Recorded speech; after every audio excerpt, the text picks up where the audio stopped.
Okay, hello. This is uh, Magic the Gathering. I am playing in an RCQ for, where is it? It is in Washington, D.C. in October. This is the last round of Swiss. This is a win-in for me and my opponent to make top 8.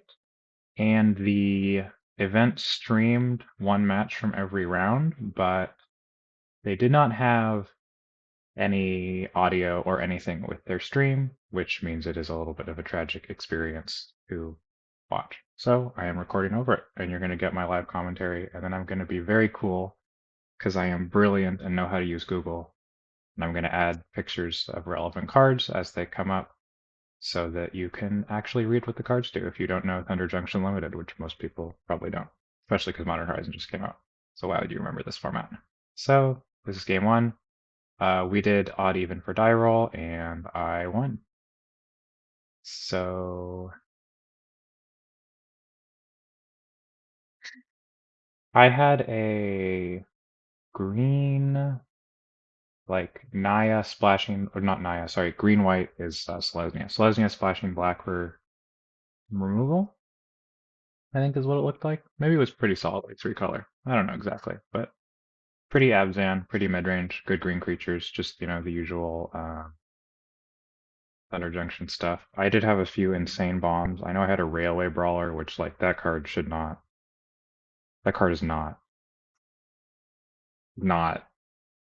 just should not exist. That card was a mistake, for limited at least. And my opponent is on like a blue-black control shell with a white splash for a little bit of stuff, I think, but mostly pretty much just blue-black. They're on a multi-6. And I think we're gonna start. This is me, Valerie Jade, or close enough. And this is my opponent, Fred. And they updated it. It says round 5. That's cool. And in a little bit, we're going to have the life totals here on a phone, which is and it's actually somehow very readable on the stream, which is cool. I played the Mirage Mesa on turn 1 and named green. My opponent played the blue-white Desert Tapland and pinged me for 1. Then I played a Hard Bristle Bandit. So I have a nice mana dork. My opponent plays a vehicle. It's like a 3/4, and when it attacks, you can like get lands off the top of your deck, which is cool. I have a really neat play here actually, which it's not super complicated, but it's maybe a way the rules work that you might not know. And I actually say this to my opponent here as I'm playing the card. I'm like, okay, so I'm about to do a couple things where the ordering and sequencing matters a lot, so I'm just going to be very clear what's happening.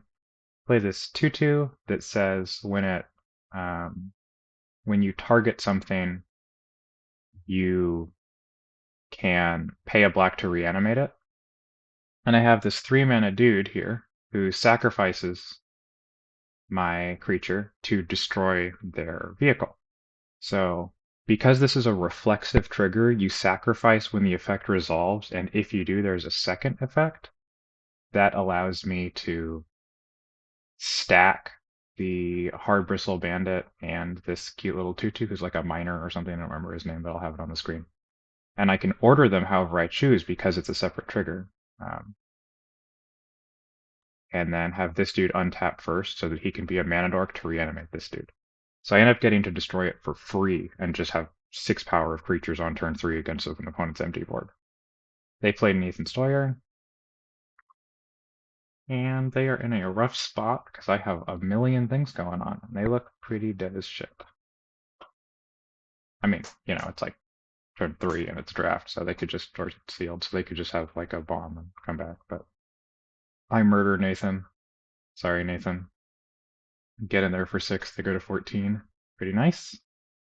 Got a couple mana left. I actually have a pretty awkward hand here where I have another removal spell, but I don't have anything super valuable to do.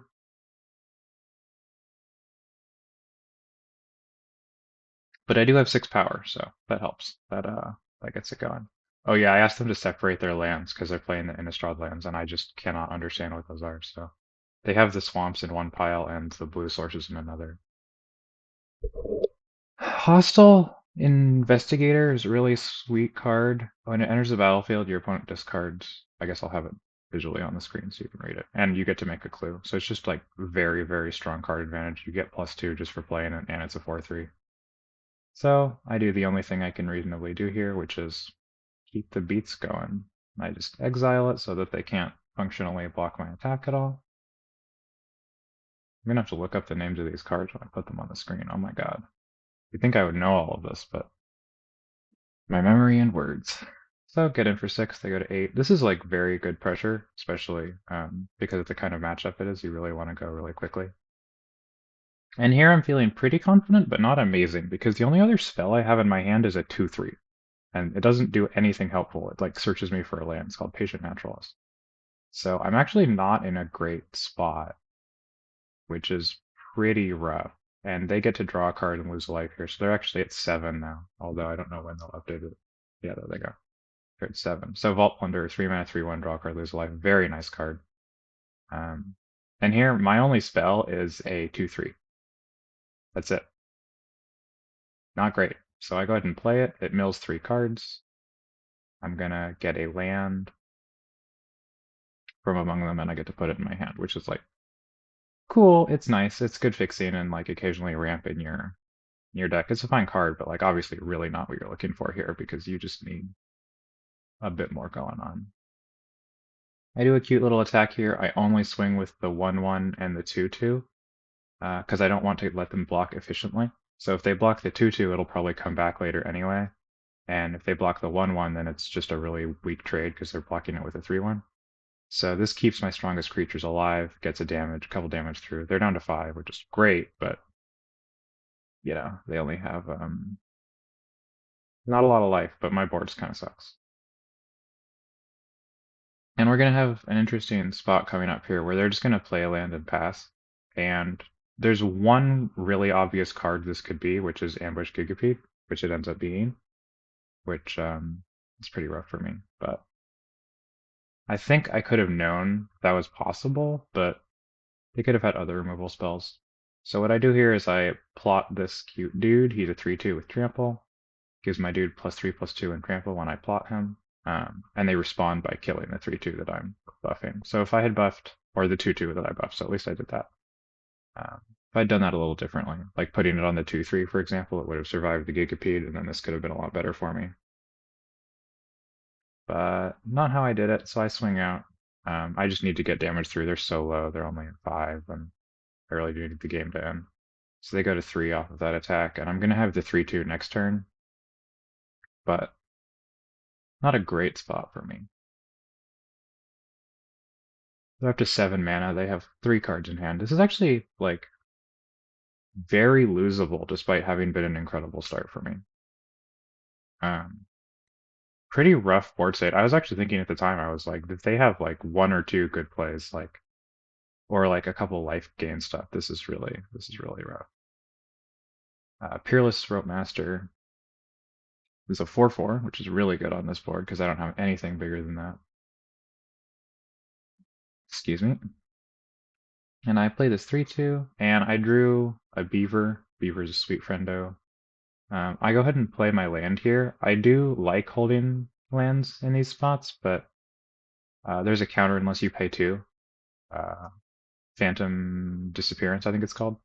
So if they had that and I didn't play the land, they'd get to counter my Beaver, and that would just be brutal. So it's not worth holding the land for a bluff. But again, here, like they have 8 mana and multiple cards in the late game deck. Like I do not feel exceptionally confident here, although my opponent looks pretty sad. This I actually think is a pretty big misplay by them. They play the Loan Shark and then play the Murder on my turn. They're gonna murder my Beaver. Spoiler alert. I crew, and then if they let my Beaver swing, the dude gets a counter. But my opponent doesn't know how it does, so we're like, okay, yeah, we're actually just going to combat. Do you have a response? And they say, yeah, I'm gonna murder it. But I really think they should have just gone main phase, murder the Beaver, play the Loan Shark, so they get the draw off the Loan Shark. That seems like it would be a lot stronger, because like, I mean, maybe I have a big haste creature or something, but drawing a card in this kind of spot is just so valuable. So I really think that was a big mistake by them. So now we're at this point where they're at 3 life, but they have 2 creatures better than mine, and I have no spells. That card in my hand is a land right now. So I would say they're fairly favored at this point, unless I have a really nice sequence of cards, which luckily my deck has a lot of really good cards. So we'll see how that goes. Um, draw my favorite friendo here. Oh, is this the one where I just draw the land and I don't draw the good card till next? Oh, geez, yeah, this is rough. Yeah. So right now at this point we're at a spot where I have, what is this? 9 mana and 2 creatures, because the last card in my hand is another land. And my creatures aren't very good and they have a lot, so I'm just praying that they don't have anything too good, because if they had any solid threat right now, I would be in terrible shape. But they just pass back, and now I draw the Railway Brawler, which is, as you're going to be able to see, just not an okay card in draft. I mean, I really don't like this kind of card because it's the kind of effect, it's not going to do anything crazy in constructed. Like, it's a 5 mana 5/5 that does little to nothing when you play it. So, like, doesn't have an on-cast trigger, doesn't have an ETB trigger, just like, we'll never see playing constructed, but will absolutely annihilate a limited game. So, it's terrible for every format it's legal in. Great. And here again, if they have a kill spell for it, they're in a good spot, but they just have a 2/3 flyer and pass, and I'm like, well, it's pretty good for me, and I just follow those up with another great draw because my best skill is drawing the right magic card, better lucky than good. Slam the 4/2, gets 4 counters, which is insane. And now we're in a good spot. So that's a Drover Grizzly, I think it's called. And now they're like, well, hope you don't have anything good. They have a couple plays here. There's actually going to be an interesting way this attack plays out, where they really could have had a lot of value in the block here, uh, and maybe even been in a position to just straight up win the game. But they make a slight misplay that just completely costs them. So they crew, or I crew the Drover Grizzly, so it just gives it trample is the only relevant thing here because it has 8 power and it having trample is obviously very good when they're at 3. I swing with the team, all of which have trample, so it's an 8/6, a 5/5, and a 3/2. They go to blocks. They do this very reasonably. I think this is a great set of blocks. The 4/4 on the 3/2 is obviously very valuable. They double block the Railway Brawler with enough power to kill it, and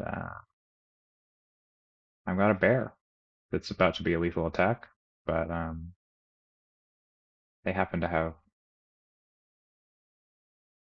Yeah, so the first thing they do here is really a huge mistake. Huge misplay, actually. This is literally game ending. Like, I think they could have won this game if they just didn't do this.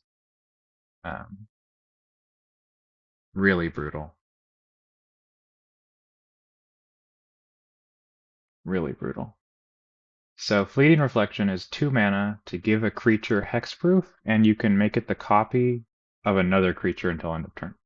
And they make their Loan Shark a copy of Railway Brawler, which doesn't do anything, because they already have enough power in front of the Brawler to kill it.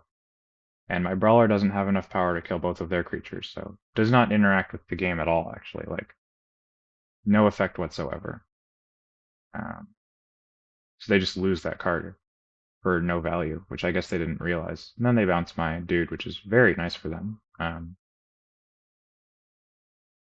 They surveil off of the bounce spell, so now they're theoretically in a good spot, but I have one last trick up my sleeve to get out of this one, which is this really sweet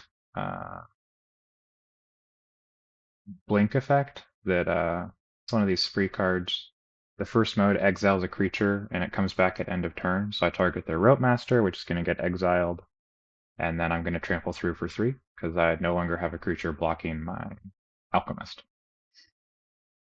which is going to end the game. But if they had the Hexproof card here without having wasted it, they could have given it Hexproof and just munched my dude, and they would have been in a good spot. They wouldn't have had the game over or anything, but They would have been in a good spot, and I am very glad that they made that misplay. One of the really neat things about that blink there is it only exiles the creature until end of turn rather than an immediate blink like they often are. It's what we call a slow blink when it comes back at the end instead of immediately. And notably, that creature had an ETB, the Peerless Roadmaster, to bounce the tapped creature. So it could have returned my Alchemist to my hand when it came back, preventing it from damaging them. But because it is a slow blink, they're dead before it would come back. So kind of neat, works out. I win game one. Got him. And then I'm gonna go through a little sideboarding, nothing exciting. Gonna shuffle. Opponent gets to go first this time. Good for them. How convenient. I did have an insane start in the first game, so I had an insane start and almost lost. I'm like, I could be like, well, I kind of flooded a little bit, but like,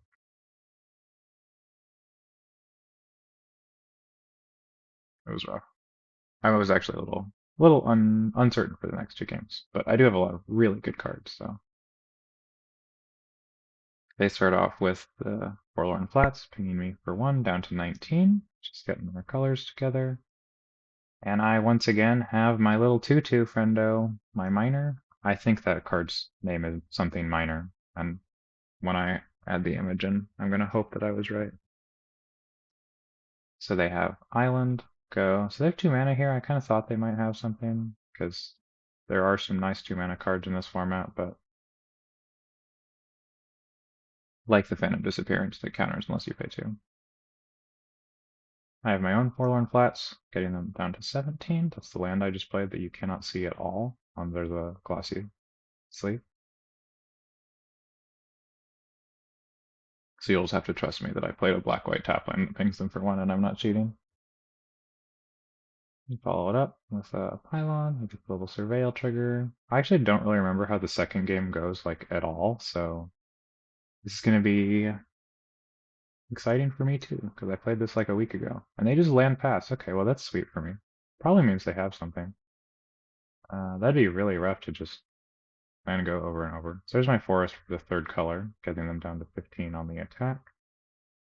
And then Patient Naturalist again. Yeah. Oh, and here they do have the Phantom Disappearance. So this works out pretty well. Yeah, kind of less they pay 2. So they did have it in their deck, so I had some good moments playing around that. And really good that I sequenced my lands like this by playing the 2/2 on the first turn, and then the tap land after.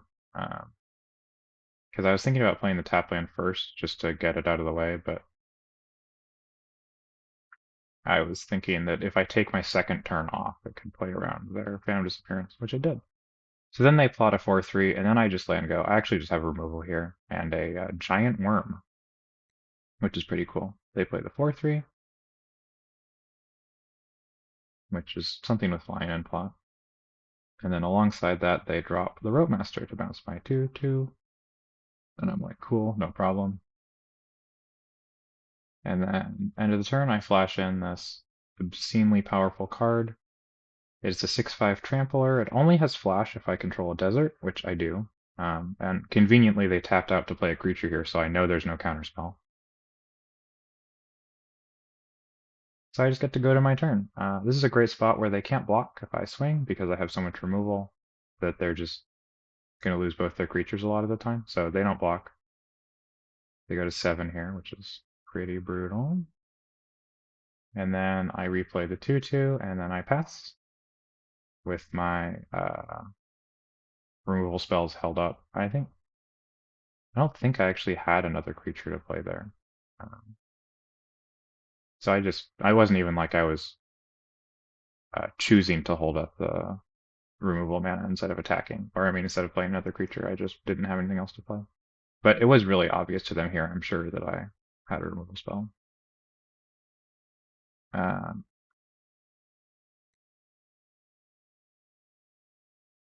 so we're still on my opponent's turn. They're still thinking about what they want to play, if anything.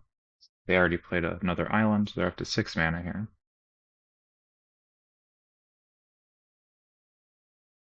Really good spot for me though. I mean, they're so low on life and I have so much power on board, plus removal waiting. This is just a really brutal spot. Really brutal for them. They're gonna go ahead and play this, I think that creature's name is something entrepreneur, but I'm not sure about that. Anyway, it has an exploit to um, sacrifice something to lose 2 life and draw 2 cards. That was actually a little bit funny. I accidentally said something that implied that I was like telling them they should sacrifice the thing to draw 2 cards, and what I actually was doing was just trying to verify what they were doing. My opponent's like, "What are you? Why are you telling me to sack it? That's a little suspicious." And I'm like, "No, I promise. I just was trying to clarify your intent." And he's like, "Okay." And he goes ahead and draws the 2 cards because he really feels like he just needs to catch up, which is reasonable, but not going to work out. I swing with the team. My opponent's at 5 life, which is not a lot. He's like, I think I am dead. I'm like, nah, don't worry about it. You'll be fine. You'll be fine. You'll be fine.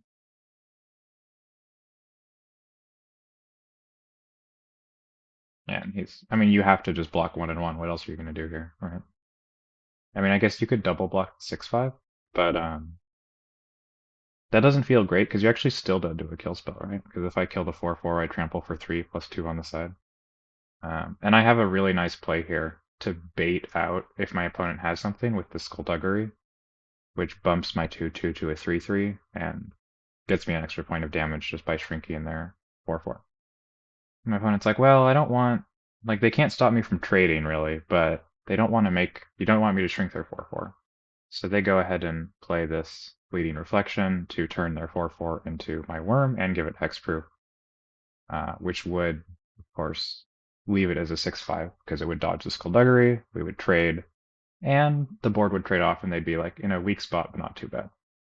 But I just have an exile in response for their Fearless Rope Master, and that's it.